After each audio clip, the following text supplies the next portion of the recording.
akínyìn o ṣàlàáfíà ni o. dúpẹ́ lọ́wọ́ lọ́nà sọ. Bá a dárúkọ yín fún gbogbo àwọn tó ń wò yín káàkiri àgbáyé. Adejumobi Wahaab ni mo ń jẹ́. A ti rí gbéṣẹ́ tẹ̀ tí ó dà ń gbéṣẹ́ bábà ni. Bẹ́ẹ̀ni. Ṣọ́dọ̀ yín láti wá bá yín. Bẹ́ẹ̀ni, ṣọ́ọ̀bù ilẹ̀ tí wàá bá yín. Ẹ bá mi dárúkọ àdúgbò tàwa àti àdírẹ́sì tẹwà. Markiu Street láwa yìí ní mọ́ṣáláṣí bus stop. Ní mọ́ṣáláṣí bus stop. ṣé ní Ìbàdàn ni àbí ní Ṣàṣà nílùú wo? Èkó, nílùú Èkó. Àwọn èèyàn tó ń wò yín káàkiri ni sọ láti ẹtọ́ àdírẹ́sì yẹn pè táwọn pọ̀ kó lẹ́wà. Ní mọ́ṣáláṣí Markiu ní Èkó, Ṣàṣà. Ẹ ṣé. Ọmọ obo gangan ní ọmọ Ọ̀yọ́ State. Ọmọ Ọ̀yọ́ State ni. Ṣé Ọ̀yọ́ State lọ bí yín sí ní àbí ìlú Èkó ni wọ́n bí? Ìlú Èkó lọ bí mi sí, Mùṣín lọ bí mi sí. Mùṣín. Ẹ kàn ara àwọn iṣẹ́ wo kámẹ́rà kẹ́kàn ara àwọn iṣẹ́ tó ń wò yẹn kí wọ́n gbẹ̀yìn lẹ́wà ń bì àwọn ará àwọn iṣẹ́. Ẹ ń fún wọn lóhùn tó yé wọn ní ẹ̀kan juwọ́. Mùṣín wà níbí báyìí bàbá. Ẹ ṣé. Ṣé lọ léèwé rárá? Fọwọ́n tó ń wò yín pé ìdí bàbá ṣẹ̀fà lọ léèwé ọ̀hún léèwé ò ní yẹn lọ. Bẹ́ẹ̀ni. Vi mo lọ Ṣàṣà, but mo parí secondary school mi ní Ṣàṣà, but private school mo ti parí secondary school mi ní Vicmob. Kí báwo ni iṣẹ́ bàbá ṣe wá wáyé ìgbà tó di pé ẹ lọ school? Ìgbà tí mo wà ní secondary school náà ni mo bẹ̀rẹ̀ sí ni máa kọ́. Recently mo ń kọ́, mo ń lọ school, bá dé láti school máa lọ bí iṣẹ́, so kí tó parí secondary school ṣá òun ni mo ti kọ́ tán. So àdìgbà tí mo kọ́ tán náà ọ̀gá tí mo dẹ̀ ń bá tí mo kọ́ṣẹ́ lọ́wọ́ ẹ̀ so good, so ó jẹ́ èèyàn kan tó like mi, so from there all employ mi kí n máa ṣe stylist fún wọn, so ó bẹ̀rẹ̀ sí ni máa san salary fún mi, so from there òun ni mo di ẹni tó wà níbí báyìí tí mo fi wà láyé rẹ̀. Tó rà ń bọ̀ ń bẹ̀ ká tó tẹ̀síwájú. Kí ló jẹ́ pé iṣẹ́ bábà ni iṣẹ́ tẹ̀lé iṣẹ́ pọ̀ káàkiri? Ìkíní kí ló jẹ́ pé iṣẹ́ bábà ni? Ìkejì kí ló tẹ̀ ń wo pé mi ò kọ́ṣẹ́ kankan dàrí wọn kankan wá ṣọmọ bọ́ọ̀yì káàkiri? Ẹ bá mi ṣàlàyé fún ara ilé tán wò yìí. Bábà normally iṣẹ́ méjì ni mo wù mí láti kọ́, ṣùgbọ́n mo wò síra wọn àti pé condition síra wọn náà, so mo wò pé tí bá kọ́ aluminium kó tó di pé màá kọ́ parí that kind of thing, so mo kọ̀ wípé bábà ló ṣì wà normally 1 year tí bá lè 1 year ó yẹ kí n mọ nǹkan tí mo ń ṣe tó bá jẹ́ mo serious, so from there tí bá dẹ̀ kọ́ tán bí àmàrí ibi tí wọ́n ti bí ìjọ máa tó máa employ mi kí tiẹ̀ máa manage lọ́dọ̀ ẹ̀, so nǹkan tí mo wò pé bábà yẹn ló ṣì wà desirable fún mi. Kó tó di pé a sọ̀rọ̀ ń pa àsìn tó dà ń pé ilẹ̀ ti rọ̀ díẹ̀ ẹlẹ́ka sọ́ǹpà àgbà tẹ̀ ń kọ́ṣẹ́ yẹn ọdún mẹ́rin lẹ fi kọ́ṣẹ́ kí lọ́wọ́ rírí tó wà nígbà tẹ̀ ń kọ́ṣẹ́ yẹn torí ó ṣe pàtàkì fún ara ilé náà rí nǹkan dìbò ṣé torí ọ̀nà àtọ́kọ́ òun ló ń jẹjẹ òun rìn láti bí lọ sí Ìkẹjà nǹkan ni ẹ jẹ́ ká mọ bígbà ẹ̀ ń ṣe rí nígbà tẹ̀ ń kọ́ṣẹ́ yẹn fún ara ilé náà lè rí nǹkan dìbò náà. Ìgbà tí mo kọ́ mo face many challenges. Jẹ́ ká mọ̀ méjì mẹ́ta. So bí n pé kíyàn pẹ́ dé kọ́nà yàn ọ̀ṣìgbà bí n pé kíyàn máa ṣe nǹkan tí ò pọ̀ kọ́dẹ̀ máa búyàn pé. So rírí pọ̀ ń gbà tẹ̀ ń kọ́ṣẹ́ yẹn. Bẹ́ẹ̀ni. Ẹ̀yin mélòó lẹ̀ ń kọ́ ń gbà yẹn tẹ́ bá rántí ẹ̀yin mélòó lẹ́jọ́ ń kọ́? Èmi nìkan ni mo wà níbi tí a ti ń kọ́ ń gbà yẹn, but ọmọ kan wá bá mi bẹ̀ òun ò lè ní sùúrù torí pé challenges yẹn gbogbo nǹkan tó ń bọ́yìn treat ẹ̀ kò láìkẹ́ kò dẹ̀ jẹ́ni tó ní sùúrù, so from there kò tẹ̀ farabalẹ̀ kọ́ tán tó fi lọ, so èmi ni mo kàn jẹ́ nǹkan tó wà patient, mo ṣáà àti pé ilé tí mo ti wá èsì ni màá wọlé, so mo ṣáà ní sùúrù tí mo fi kọ́ òun ni mo ti wá di ẹni tó yẹ pé mo ti dọ̀gà tèmi náà ti ní ọmọọṣẹ́ báyìí. Ẹ ṣé ọdún mẹ́rin lẹ fi kọ́ àti pé téèyàn bá fẹ́ kọ́ṣẹ́ bábà torí ẹ ti di lecturer tẹ̀ lọ́tọ̀ ọ̀rọ̀ àlẹ́ báyìí ọdún mẹ́rin lẹ fi kọ́ yẹn kí àti pé téèyàn bá fẹ́ kọ́ṣẹ́ bábà kí lọ́wọ́ nǹkan téèyàn gbọ́dọ̀ ní kí ló gbọ́dọ̀ wà láàrin èèyàn kí lọ́wọ́ futures wípé mo fẹ́ kọ́ o gbọ́dọ̀ ní nǹkan méjì mẹ́ta báyìí tó gbọ́dọ̀ ní gẹ́gẹ́ bí lára. Bẹ́ẹ̀ nǹkan tí ìgbà tí mo kọ́ mo lò ju ọdún kan lọ, so mo kò sí nǹkan tó lé ń bẹ̀ tíyàn bá mọ nǹkan tíyàn ń ṣe tíyàn dẹ̀ mọ nǹkan tíyàn wà lóbẹ̀, so kò sí nǹkan tó lé ń bẹ̀ nọ́ọ̀bì tíyàn bá dẹ̀ fẹ́ kọ́ bá ti ní clipper ẹ̀ ó torí wà very important, kò sí ní ọmọọṣẹ́ tó bá fẹ́ kọ́ṣẹ́ ó gbọ́dọ̀ ní clipper ẹ̀, so àdẹ́gbé mineral lọ gbogbo nǹkan bẹ́ẹ̀ tó fi máa mọ̀ pé ọmọ iṣẹ́ lélẹ́yìí fún wa kọ́ṣẹ́ nǹkan tí mo rò pé èèyàn need. kó tó di pẹ́ rẹ̀ yọ níbi tí mò ń lọ torí mo fẹ́ kẹ́ sọ́npọ̀ wọn stáìlì tẹ́ ń gẹ̀ nígbà yẹn ẹ mọ̀ kó tó ti yàtọ̀ sí wọn nǹkan tí wọ́n ń gẹ̀ nísìnyí báwo lẹ ṣe mọ iṣẹ́ yẹn nígbà tẹ́ bẹ̀rẹ̀ yẹn àti torí ojoojúmọ́ ni stáìlì oríṣiríṣi ń dé àwọn oníwo lẹ ń gẹ̀ gbà tẹ́ ń kọ́ṣẹ́ mo fẹ́ kẹ́ sọ àdúgbò àwọn oníwo lẹ ń gẹ̀ sí báwo lẹ ṣe tún mọ tìsín ìbálẹ̀ ṣe mọ̀ gẹ̀. bẹ́ẹ̀ ojoojúmọ́ ni style ń jáde but kò sí nǹkan tó yàtọ̀ ń bẹ̀ bọ́n ṣe ń ṣe láti ayé àtijọ́ òun náà lè ṣe tí wà dísìn bá ṣe ń gẹ low cut nígbà tí mo kọ òun la ṣì ṣe ń gẹ dísìn bá ṣe ń gẹ afro bí wọ́n ṣe ń ṣe gbogbo ẹ̀ òun náà ló ṣì wà dísìn. wọ́n style yẹn yàtọ̀ ṣé pẹ̀lú kò sí nǹkan tó fẹ́ ṣẹlẹ̀ ẹ̀ẹ́gẹ̀ kò sí style tó fẹ́ mú wá. kò sí style tó fẹ́ mú wá bí mi ṣe wà yìí I'm proud kò sí tí mo ò ní lè ṣe. ṣérù yìí tí tẹ̀sẹ̀ sórí náà ṣé tó dáa ń pẹ́rù yẹn lọ́wọ́ èèyàn tún ń ṣe jù sẹ́yìn ṣe ń bí ní bẹ́ẹ̀ ni èmi náà máa ń ṣe bíbá ẹ̀ dread lélẹ̀ irú eléyìí sì mo ti lọ́ọ̀kẹ́ bóyá wà yìí kò sí ni kò lè tú báyìí bóyá wà yìí so ó dẹ̀ ní ìyí tí ó yẹ pé èèyàn lè fi fóòmù róòlù náà àwọn èèyàn ìwà tó yẹ pé èèyàn kọ́ máa fi fóòmù róòlù so tí wọ́n bá bomi sí irú àwọn yẹn ó máa tú bọ̀ eléyìí bóyá wà yìí sì ta ti lọ́ọ̀kẹ́ kò sí bẹ́ẹ̀ fẹ́ bomi sí tó kò ní lè tú so dreadlock gangan lélẹ̀. àmọ́ kò sí dírẹ́dì nígbà tẹ́yìn ń kọ́ṣẹ́ náà ó dẹ̀ ti wà ń sìn ẹ̀dẹ̀ ti mọ̀ ń pa ẹ̀ báwo lẹ ṣe ṣe. bẹ́ẹ̀ ni kò sí ibi tẹ́mi tiẹ̀ ti kọ́ṣẹ́ kì í ṣe irú àwọn nǹkan báyìí níbẹ̀. kí ni ìdí kí ló dẹ̀ fi ṣe. àwọn ọ̀gá tí mo bá ń bẹ̀ mo ò rí wọn tó ṣe rí recently bẹ́ẹ̀ mi náà ṣe jáde bí mi ṣe ń wò nǹkan báyìí ló tún ó tún ṣe nǹkan báyìí so from there èmi náà fojú sí tí mo fi mọ̀ bọ̀ ìgbà tí mo kọ́ṣẹ́ wọn ò ṣe irú nǹkan báyìí níbi tí mo ti kọ́ṣẹ́. ẹni pé lẹ́yìn tí ẹ kọ́ṣẹ́ ìtọ́lẹ̀ náà tún ṣe fojú sí bí wọ́n ṣe ń ṣe lé. bẹ́ẹ̀ kí ni ìyàtọ̀ irun gígẹ̀ torí orí yàtọ̀ sórí orí mi tóbi orí mi kéré orí mi wọ́n sẹ́gbẹ̀ẹ́ nǹkan kan mi máa ń wò pé kí ni àwọn ìyàtọ̀ tẹ́ bá fẹ́ gẹ̀ náà wò ó sórí dìtámì bí mo bá ṣe máa lọ ẹ fún wa lẹ́jọ̀ díẹ̀. orí ò dìtámì bí mo ṣe máa lọ direction gangan ló matter nítorí àwọn irun míì wà iwájú ni direction wọn máa ń wà àwọn míì wà ó máa ń wà láàrin bíbá but most of direction ó máa ń sábà wà láàrin but àwọn míì máa ń wà níwájú àwọn míì dẹ̀ máa ń wà lẹ́yìn so tí wọ́n bá fẹ́ ṣe èèyàn máa need láti wà careful nǹkan tá a fi máa ń lo brush yìí nìyẹn so brush yẹn la máa fi máa mọ bí direction yẹn bá ṣe máa follow. irú ẹni tẹ́ ẹ̀ ń gẹrun síbo ni direction wà. so irú ẹni tí mo gẹrun fún sìn wọ́n ní direction níwájú àárín ni direction wọn wà so àárín rẹ̀ mo gbọ́dọ̀ wà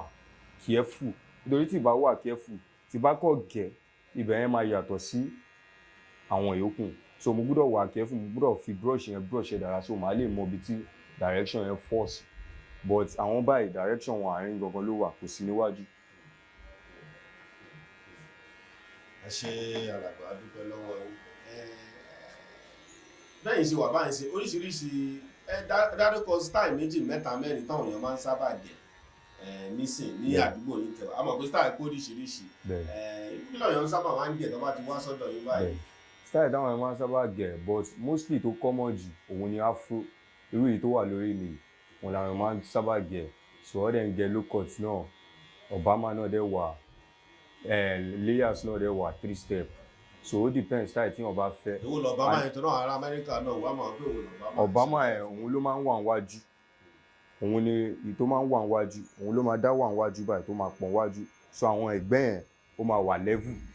papọ̀ but Obama ẹ̀ tiwájú yẹn ló kàn máa yàtọ̀ ló máa pọ̀ so afro náà ẹ̀gbẹ́ yẹn máa lọlẹ̀ so ti àárín òun ló máa wà ń bẹ̀ so low cut tí wọ́n bá ti gẹ̀ low cut wọ́n kàn gẹ̀ everything kó wà leveled so bí yẹn ṣe máa ń rí nìyẹn. ìgbà tẹ́ wá kọ́ṣẹ́ tán báwo ni ìrìnàjò yẹn ṣe wá jẹ́ torí ẹni ilé iṣẹ́ tí ń la wà yìí ṣé ìgbà tẹ́ kọ́ṣẹ́ náà sọ́kùnrin kẹ́kọ̀ọ́ jí náà lẹ́bàárà yín bí ni toró ṣe pàtàkì káwọn ará ní náà rí kankan dìbò pé báwo ni ìrìnàjò yẹn ṣe rí kẹ́yìn wàhálà wo lẹ ṣe ìrírí wo ló wà tó kí nígbà yẹn náà wá rí bí ìgbà tí mo kọ́ṣẹ́ tán mo pass so many things o kémi náà tó dẹni tí mo wà láyé ara mi báyìí ibi tí mo ti kọ́ṣẹ́ nǹkan tí ó ṣẹlẹ̀ ń bẹ̀ mo expect nítorí máa yẹn bẹ̀rẹ̀ sí máa san salary fún mi kò tí pẹ́ kó tó di pé àwọn landlord wọn ní àwọn fẹ́ kọ́ renovate nípa àwọn ti tàbẹ̀ nípa àwọn fẹ́ kọ́ renovate so máa yẹn ò ní ọ̀gá mi wọ́n ní another alternative, so wọ́n ní choice, wọ́n ní láti relocate lọ sí Ọ̀ṣun state, so wọ́n kúrò lÉkòó. So ìgbà tó ga mi ti kúrò lÉkòó, as èmi náà mo gbọ́dọ̀ tẹpá mọ́ṣẹ́ kémi náà bá lè, mo ṣá lè máa tẹ̀lé ọ̀gá mi lọ sí Ọ̀ṣun state. So from there, nítorí mo ti ṣe car wash kó tó di pé mo kọ́ṣẹ́, so ó ní àwọn owó kan tí mo tù jọ ń gbà yẹn àti díẹ̀ tí mo rí láti ọ̀dọ̀ ọ̀gá mi, so mo ṣáà tú gbogbo ẹ̀jọ àtàwọn kan tó assist from year to year, so mo ṣáà tú gbogbo ẹ̀jọ tó fi di pé mo gba bíbà. So bíbà tẹ̀dẹ̀ rí kò ń ṣe bó ṣe bẹ̀rẹ̀ ni, so àṣà ń bá everything gradual by gradual, nítorí carpet òun mo fi bẹ̀rẹ̀ bíbà, kò sí tiles ní bíbà, I was the one that ties this place, so kò sí tiles níbẹ̀, carpet mo fi bẹ̀rẹ̀, kò tí ẹ ń ṣe àwọn chairs yìí gan, àwọn wood ones yẹn òun ni mo fi bẹ̀rẹ̀ bíbà. But mo dúpẹ́ lọ́wọ́ Ọlọ́run lénìí pé Ọlọ́run sì ṣe ìyanu díẹ̀, mo dúpẹ́. ẹni pé ìrìn àjò yẹn kí àwọn díẹ̀ tẹ́ máa mẹ́nu bà nìyẹn. Ẹ ṣé, mo dúpẹ́. Èyí tó ṣe pàtàkì tá à ń sọ ń sìn tó dẹ̀ jẹ́ bí kàyéfì fún wa ní àdúgbò wa ní àwùjọ wa ń sìn ni báwo ni iṣẹ́ kíkọ́, báwo làwọn èèyàn ṣe ń kọ́ṣẹ́ ń sìn, ṣé ọ̀rọ̀ ọmọṣẹ́ kíkọ́ ṣé ẹ náà ọmọṣẹ́ lọ́wọ́ dáadáa bí ọ̀rọ̀ yẹn dandan ẹ̀yin náà ń gbé wọn ìfẹ́ kọ́ṣẹ́ mọ́, ẹ bá wa sọ bí yẹn náà ṣe ń sìn. Most of àwọn ọmọ tó wà ń ta ṣe kò ń ṣe gbogbo wọn ló fẹ́ kọ́ṣẹ́ mọ́, because most of them àyàwó ti ràn mọ́ wọn lójú, kò sẹ́ni tó lè ní sùúrù pé fẹ́ ní sùúrù kọ́gá mi rán mi iṣẹ́, kọ́gá mi ṣe báyìí, but bó ṣe hùn kó le tó tẹ́ pé kò ṣe gbogbo ọmọ ló fẹ́ kọ́ṣẹ́, mo ṣì ná ọmọṣẹ́ 4, so 2 ni wọ́n ti lọ school, 2 ni wọn náà ni àwọn méjèèjì tó wà lẹ́yìn mi, so 2 ni wọn ni àwọn méjèèjì. so ẹsẹ̀ yìí sì rán ọmọṣẹ́ mọ́ bẹ́ẹ̀ ni àṣírí púpọ̀ wọn ò fẹ́ kọ́ṣẹ́, most of them bí kò ṣe yahoo, kò sáré owó, kò ṣe gbá kò ṣàwò, kò sọ ọmọ tó fẹ́ ní sùúrù mọ́ pé ó fẹ́ kọ́ṣẹ́. So wọ́n tó bá ná ọmọṣẹ́ báyìí o gbọ́dọ̀ fi sùúrù bá wọn lò, o gbọ́dọ̀ fi iron hand mú wọn jù, torí àgbọ̀dọ̀ fi iron hand mú wọn jù ó lè sún wọn gbà mo ò kọ́ṣẹ́ mọ́, kò dẹ̀ easy àti rọ́mọṣẹ́ ń tà báyìí, so èèyàn gbọ́dọ̀ ash mọ́ wọn díẹ̀, ó fún àwọn mọ́ra díẹ̀, bọ́rọ̀ ọmọṣẹ́ ṣe lọ́nsìn nìyẹn. Àwọn tó ń wò ní káàkiri àgbáńlá yẹn kí làwọn ìṣòro tó ń dojú kọ nídìí iṣẹ́, kí làwọn kan tó ń sọ pé bàbá eléyìí ń fa wàhálà o, ẹ dárúkọ méjì mẹ́ta tẹ́ ẹ̀ ń sọ pé àwọn ìṣòro tẹ́ ẹ̀ ń face nídìí iṣẹ́ kí ni wọ́n. wọ́n ṣe ojoojúmọ́ náà ni customers máa ń wá, once in a while náà ni ajé máa ń wá, so àwọn ìṣòro kọ̀ọ̀kan tí àwọn kan máa bí pé kí generator ní fault nígbà míì, sọ̀rọ̀ náà dọ́dọ̀ ọ̀rọ̀ iná náà once in a while, but a dúpẹ́ pé ọ̀tí ẹ̀ ṣe ń impress wá bí báyìí, so once in a while la máa ń sábà níná yẹn ò sábà stable, so àti pé customer kò fi bẹ́ẹ̀ èyí tá a bá rí náà la fi manage, a fi ń san wọn salary fún àwọn stylist tó ń bá ń ṣiṣẹ́ bí báyìí, so òun ni a jọ ń manage mọ́ra wọn. Báwo lọ̀rọ̀ ẹgbẹ́, ṣé ẹgbẹ́ bàbá sẹ́yìn náà lẹ́gbẹ́, torí àwọn kan máa ń sọ pé àwọn ò darapọ̀ ládùúgbò yín bí tẹwà, báwo lọ̀rọ̀ ẹgbẹ́ ṣé ẹgbẹ́ wà? Bẹ́ẹ̀ ni ẹgbẹ́ wà barber association, but mo kì í time tó máa ń ṣe meeting yẹn mo kì í sábà ráyè, but ẹgbẹ́ wà, a ní association ní àdúgbò yìí. Sẹ́wọ̀n tó wá wò yín tọ́wọ̀n òbí tó ń wò yín báyìí sí kí lẹ fẹ́ sọ fún wọn tọ́nà ọmọ ilé tí wọn kọ́ṣẹ́ bóyá tọ́pọ̀ jókòó sí ni ìwọ̀n wọn lẹ fẹ́ gba àwọn òbí tó ń wò yín báyìí kí lẹ fẹ́ sọ fún wọn. ìwọ̀n tí màá gbọ́ wọn ni pé èyí tó bá ń lọ school ni wọn kọ́ try láti fi ọmọ wọn sẹ́nu kọ́ṣẹ́, nítorí country yìí ó wà very hard, most of àwọn èèyàn tó lọ school gan kò ń ṣe gbogbo àìmọye graduate tó yẹ pé kò ń ṣe gbogbo wọn lọ ríṣẹ́, so most of them ó tiẹ̀ ní àwọn couples kan tí mo mọ̀ tó yẹ pé 2 ni wọn obìnrin, so wọ́n lọ school wọ́n serve tán wọ́n ò ríṣẹ́ wọ́n ò rí nǹkan kan, so wọ́n ṣẹ̀ padà wá kọ́ṣẹ́ tailor, so my advice gbogbo àwọn tó ń wò mí àtàwọn òbí tó ń wò mí ni pé kó try tọ́mọ wọn bá tiẹ̀ wà ní school kó try kó fi sẹ́nu kọ́ṣẹ́, tí school bá iṣẹ́ náà á sì máa rí change díẹ̀díẹ̀ ń bẹ, àti tó bá wà ní school náà iṣẹ́ tó bá ní lọ́wọ́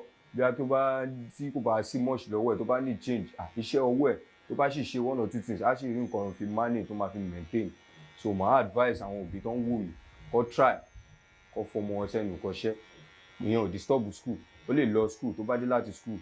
á wá sẹ́nu iṣẹ́ so mo ò gbó disturb rárá at all. fáwọn boys tó ń wò yẹn àtàwọn girls tó ń wò yìí gan táwọn náà kàn jókòó bóyá tó ń wò pé ní ẹ̀kọ́ wọn lé jáde ìyanu máa ṣẹlẹ̀ nǹkan ọ̀dẹ̀ ń wo àti wàá báyìí kí lẹ fẹ́ sọ fún ọ̀nà ẹ má mi gbọ̀n wọ́n mọ̀ràn yẹn wọn boys wọn girls tó wà street mọ́ra wọn táwọn rí kọ́ ṣe kí lẹ fẹ́ sọ fún wọn. àwọn boys àtàwọn girls tó wà ní street màá advice wọn kó wá nǹkan ṣe o kó wá nǹkan ṣe nítorí country ó ti le ju pé kíyàn wà ní street kó má ní nǹkan lọ́wọ́ tó dá lójú pé nǹkan báyìí o mo fi máa ṣe báyìí mo fi máa jẹun mo fi máa ṣe báyìí tó bá ní kó keep on kó máa jòkó sí street kò lè help wọn rárá it's better they should find something doing. ẹ bá mi pe nọ́mbà yín fún àwọn tó lè fẹ́ kàn sí yín náà pé òkè o yálà home service ni o yálà ó lè fẹ́ múyàn wá kọ́ṣẹ́ lọ́dọ̀ yín ni o yálà ó lè fẹ́ kàn sí ìbéèrè àwọn nǹkan kan ni nọ́mbà wo ni wọ́n lè pè yín sí ẹ bá mi pè. 090 34 15 11 69. ẹ bá mi pè lẹ́ẹ̀kan sí. 090 34 15 11 69. nọ́mbà mi ìkejì lélẹ̀ 070 69 56 87 05. 070 69 56 87 05. ẹ bá mi kí àwọn kọ́sítọ́mà yín tí wọ́n ń patronize yín ẹ bá mi kí wọn àtàwọn tó ṣẹ̀ ń wò yín pé mo gbádùn lè máa yan nǹkan ẹ bá mi kí àwọn náà nígbà tó di ọjọ́ mi. gbogbo àwọn customers tó ń patronize wa mo dúpẹ́ lọ́wọ́ everybody o ilé àtọ̀nà tẹ̀yìn náà ò ní bàjẹ́ o àtẹ̀yìn tẹ̀ ń wò mí mo dúpẹ́ lọ́wọ́ everybody o.